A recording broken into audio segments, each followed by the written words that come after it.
What's good with y'all? What's good? What's good?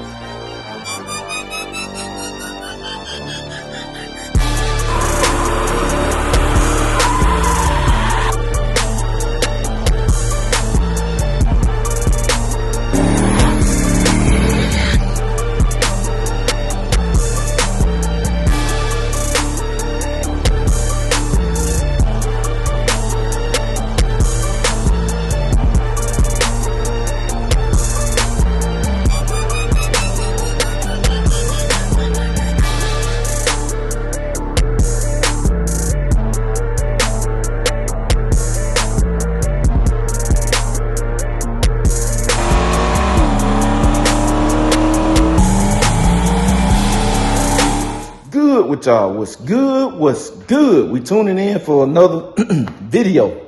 So today, man, we testing again. I thought this was a good opportunity because I finally got a break. I've been rolling with Carburetor, but probably tomorrow be back on it again. So I got a break. I said, man, you know what? Let me try this out. So I got this 950 CL Film Pro Form carburetor I built, right?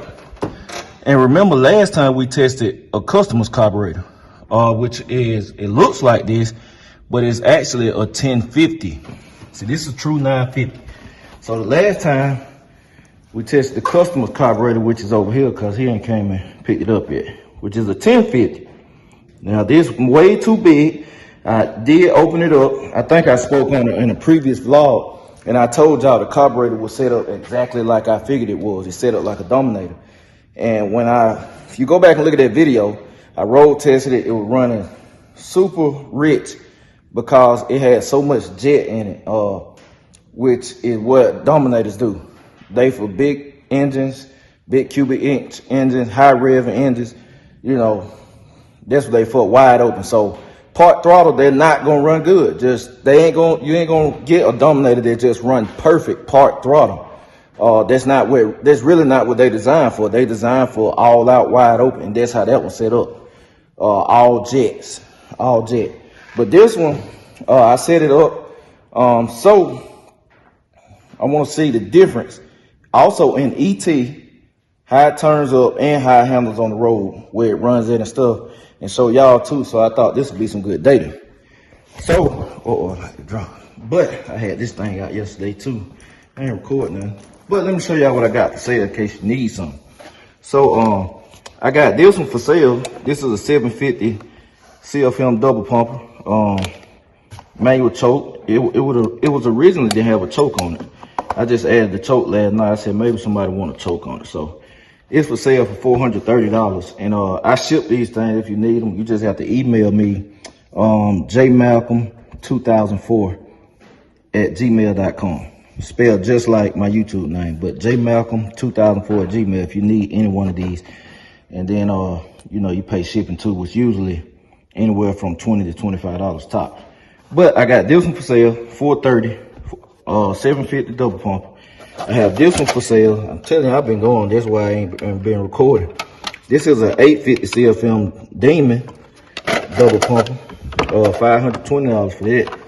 And I have this one for sale. I also done, which is a Quick Fuel 650. $480. This is a HR series carburetor.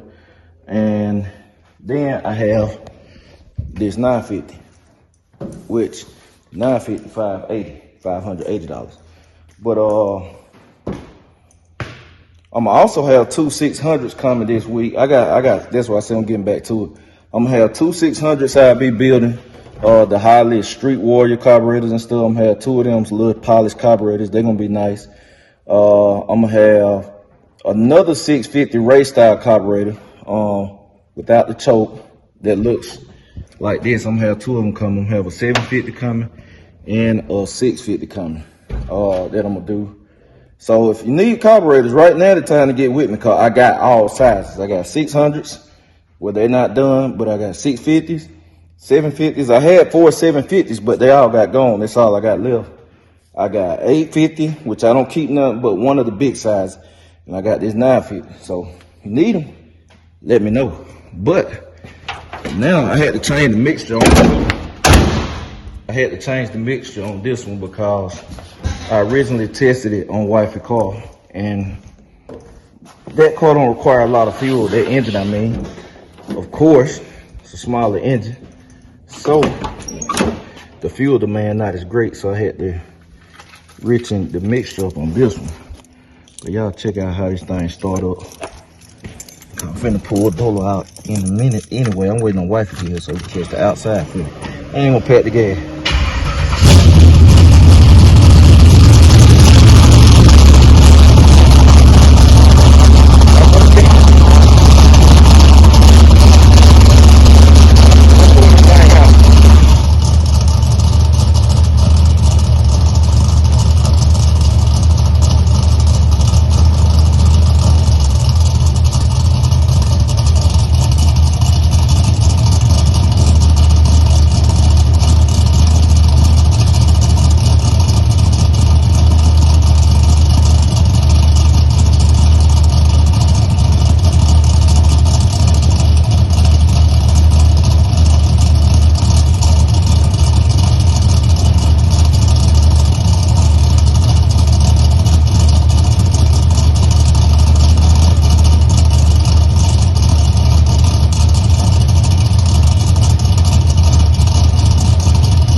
See, we got Dolo out, so wifey made it here.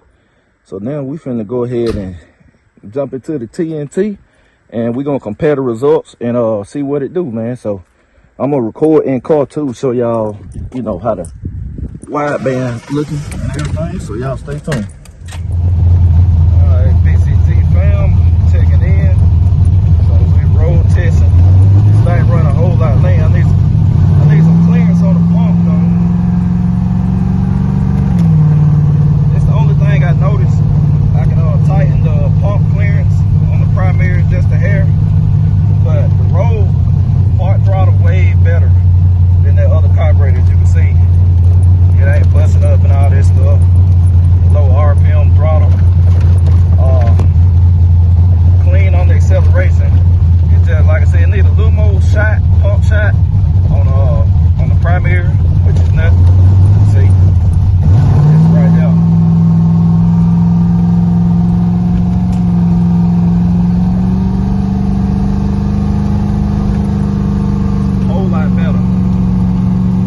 Throttle.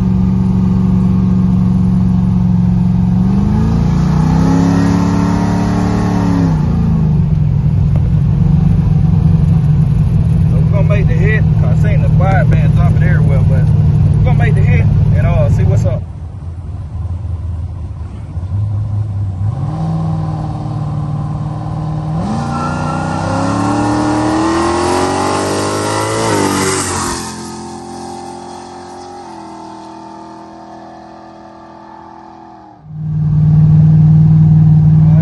Finished making that hit. Went a whole lot better. Said part throttle. So now y'all know I'm finna turn it loose. So wife go here wait. Finna see what it do.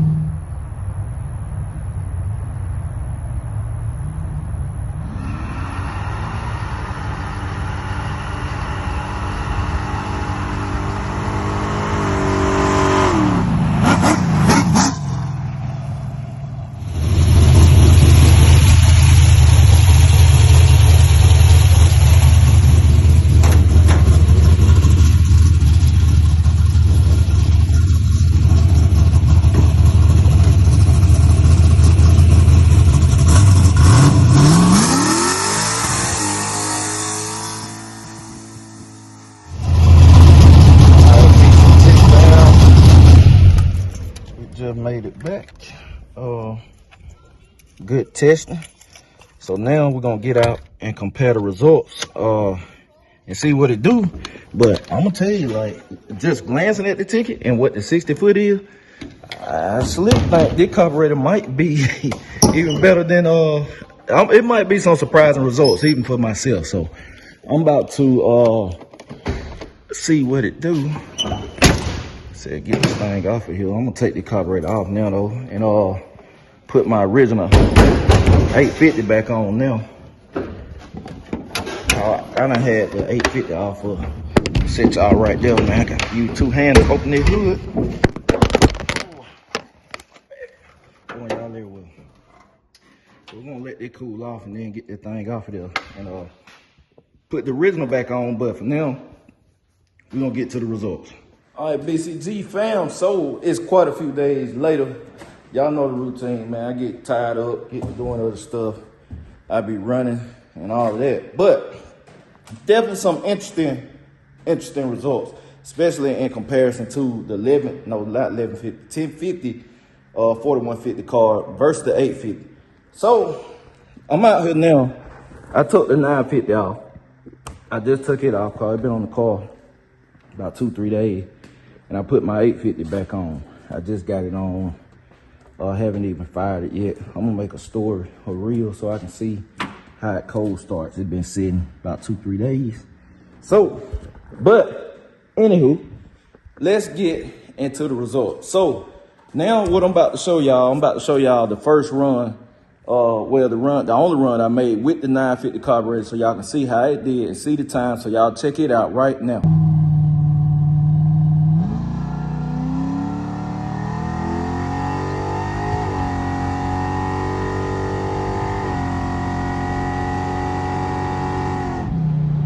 Okay, so y'all just saw that run.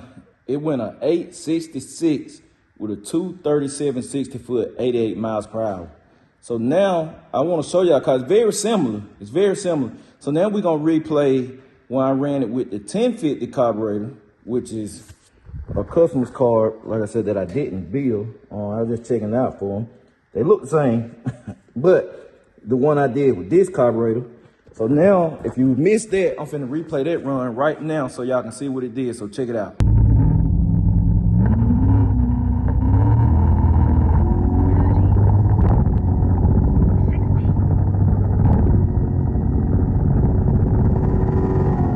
So as y'all can see, with that bigger carburetor, it went faster. It went 856. Same mile per hour, 88 miles per hour, but the 60 foot was lower. It was a 2.33. The 950 was a 2.37. So y'all like, Jay, it's still similar.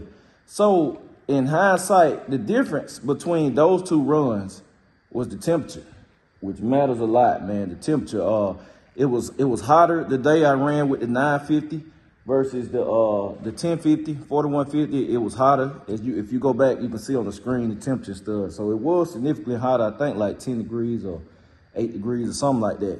So that make a difference too. That make a difference, and the high 60 foot. But really, compared to each other, they pretty much similar. They probably run about the same. If all conditions stayed the same, they would probably do about the same. The 950 gonna perform better because it's smaller in size, but the 950 has a lot better road manners, as y'all can see. If you want to see how that other one did on the road, you have to go back and look at that video. Cause it's set up like a Dominator, so it's very rich at part throttle, like so you're using a lot of gas, but that's just part of it.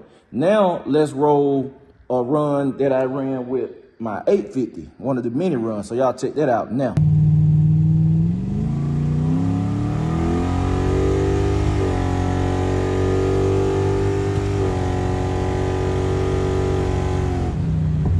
All right, so y'all can see 829, that's with the 850 and a much hotter temperature.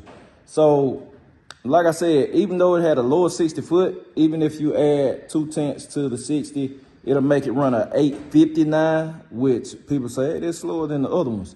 But you got to keep in mind, this is a much hotter day, 79 degrees. It's a much hotter day. The car run faster than that with the 850 on a cool day. You bring that temperature down. So you got to always factor in so many different things, especially when you're talking about carburetors and stuff like temperature, DA, all of that stuff matters and affects power and performance. Like it really do. So when you got this is time and time again. So at this point, it's the third carburetor I've had on my car. 3 nice ones, I must say, all HP style carburetors. We did the 750. We did a 950 now. We did a 1050, 4150 base. So they're not going to outperform the right size carburetor. Especially, and I mean, that thing, I probably get some more at the 850. It haven't just been completely tuned to the max. You know, I have to put some time on the dyno. I have to spend some time on the dyno. You want to really tune, I mean, and get max power out of it, I got to spend some time on the dyno. Now, the few things I did do to the carburetor when I rebuilt Dolo's carburetor, the things I found wrong in it did help it a lot. It was two pieces on the sides, and then you had the secondary side was all out of whack. So the floats and stuff, so all that helped. That definitely helped. But man, I'm be telling people, like, this is a real world test. Y'all know how I get there. I like to do stuff in the real world. It's cool to read articles and stuff, and keep in mind, results gonna vary too. Results gonna vary depending on your area, what your setup is and all that. But excuse me, y'all. But for the most part, and this go along with any combo, it's important to size things properly. Cylinder heads,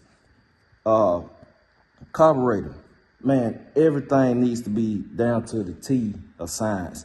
And you'll be surprised. You can get some stuff, you can get some combos to do some magic. So that's what I do when I spec stuff, man. Everything has to be exact, on the money. So it's like, when you use the right stuff, man, the right size thing, it's gonna work better no matter what. It's gonna perform and it's gonna show. Just like when I did the test and I had the 750 on this car, I could actually feel that the car was down on power. I could feel it. I was like, this car is down on power. Like, I could actually feel it, man. Sluggish taking off and stuff. So, you know, if you got an undersized carburetor, but let's think about this. Let's say you get a setup like this. You got a setup, you just finished your engine, and you think it need a 750. You put the 750 on your car, and then you feel it for the first time. It's gonna feel good. It's gonna feel amazing. This example I'm pouring out applies to a lot of people. So if I would have did that setup, put it on my car and start running, the car gonna pull, it's gonna feel good, don't get me wrong. I just knew something, it was down on power car, I've been driving the car so long. But if I would have just got in that seat and somebody else felt it, they're like, this car is pulling, it's on the money. Whole time, you're not realizing how much horsepower you losing, because that's what I tell people all the time. You don't know what you're missing until you find it. And if you're not willing to search for it, which requires spending money, some trial and error, or listening to the right people and taking heed to their advice and saying, I trust your advice and run with it, then you ain't gonna never find it. So you're gonna think you're at your maximum efficiency until you find out, nah, I'm not. Same thing, I could have put the 950 or 11 or 1050 on there, ran it and said, oh, this joker pulling. Whole time, you never know what you're missing. Like, hey, you can get a lot more out of the car. You can get the car to go fast. You can get this ET to drop by a simple carburetor swap. So, but me, I make these videos for y'all to educate people so they don't have to make unnecessary mistakes. They can learn on my dime. Cause I thank the Lord that I get paid to do things like this. So I really don't mind spending the money. You know, I don't mind spending the money, and I like to learn too, and it costs to learn. It do cost to learn in any area. Even if you go to school of hard knocks, you're gonna make mistakes, it costs to learn. But I don't really value money. I don't care about money, and I don't worship money, so I don't really feel a certain way if something goes left and not right. I really don't miss it. I'm like, hey, it is what it is. On to the next. But interesting test. Man, I hope this video helped somebody. I appreciate y'all supporting. I'm gonna catch y'all later. BCG, we out.